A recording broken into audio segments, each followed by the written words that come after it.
Hello friends అందరికీ ఏం చేస్తున్నారు? ఈరోజు నా వంట బీరకాయతో పప్పు చేశాను. మామూలుగా అయితే ఈరోజు ఎగ్ కర్రీ చేద్దాం అనుకున్నాను. శుక్రవారమే కదా, రేపు శనివారం, రేపు ఎట్లా నాన్ వెజ్ తినాం కాబట్టి పప్పు చేద్దాంలే అనుకున్నా. కానీ ఏంటో మళ్ళీ పప్పుకి వచ్చేసాను. బీరకాయలను నీటికి కడిగి క్లీన్ చేసి కట్ చేసి ముక్కలు చేసి పచ్చిమిర్చి వేసాను. దాంట్లో అయితే మామూలుగా అయితే ఎండుమిరకాయ కూడా వేస్తారు కొంతమంది, నేను పచ్చిమిర్చి వేసాను టేస్ట్ కోసం. టేస్ట్తో పాటు గ్యాస్ ట్రబుల్ కూడా వస్తుంది, జాగ్రత్తగా వాడాలి పచ్చిమిర్చిని. కొంతమంది ఆనియన్స్ కట్ చేసి తిరగమాతలు వేస్తారు, నేనైతే హాఫ్ ఆనియన్ వచ్చి దీంట్లో వేస్తాను, మిగిలింది తిరగమాతకి వేస్తుంటాను.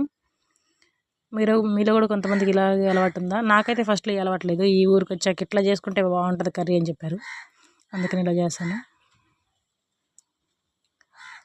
టేస్ట్ అయితే బాగానే ఉంది. ఈ పప్పు అందరు తినేదే కదా, కామన్ కర్రీ. నేను ఇంతకుముందు ఏం చేసేదానంటే అన్నీ కలిపి ఒకేసారి ఉడకబెట్టేసేదాన్ని. ఒకసారి మా అత్త చెప్పారు, అన్నీ ఉడకబెడితే టేస్ట్ ఉండదు, కొంచెం ఉడికాక టమాటాలు వేస్తే బాగుంటుందని. అందుకే కొంచెం పప్పు ఉడికాక టమాటాలు వేసాను.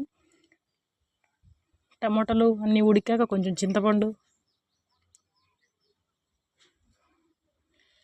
ముందుగా వేయకూడదు, ఎందుకంటే పప్పు ఉడకదు అనమాట. సో ఉడికి కాసేపు బాగా ఉడికినిచ్చినాక అప్పుడు చింతపండు వేయాలి. చింతపండు తర్వాత ఏం వేస్తాం, ఉప్పు వేసి ఉడకనిచ్చాక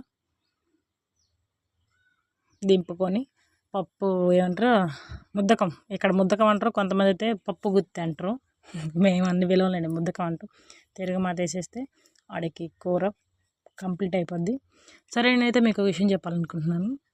ఎవరైనా ఫ్రెండ్స్ ఎవరైనా మనతో మాట్లాడేవాళ్ళు ఎవరైనా మిమ్మల్ని మాట్లాడి నీతో మాటలు నాకు నచ్చడం లేదు, లేదంటే ఇంకేదన్నా చెప్పి సైడ్ అయిపోయారు అనుకోండి, హ్యాపీగా మీరు కూడా సైడ్ అయిపోండి. ఎందుకో తెలుసా, దేవుడు ఎవరైనా దూరం చేశారనుకోండి మనకి, ఖచ్చితంగా వాళ్ళ వల్ల మనకి ఏదో కష్టం ఉంటేనే దూరం చేస్తాడు.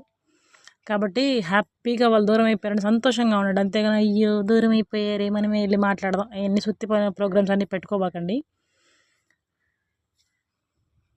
ఏది జరిగినా మన మంచిగా అనుకోవాలి మన లైఫ్లో. Thank you friends, bye bye.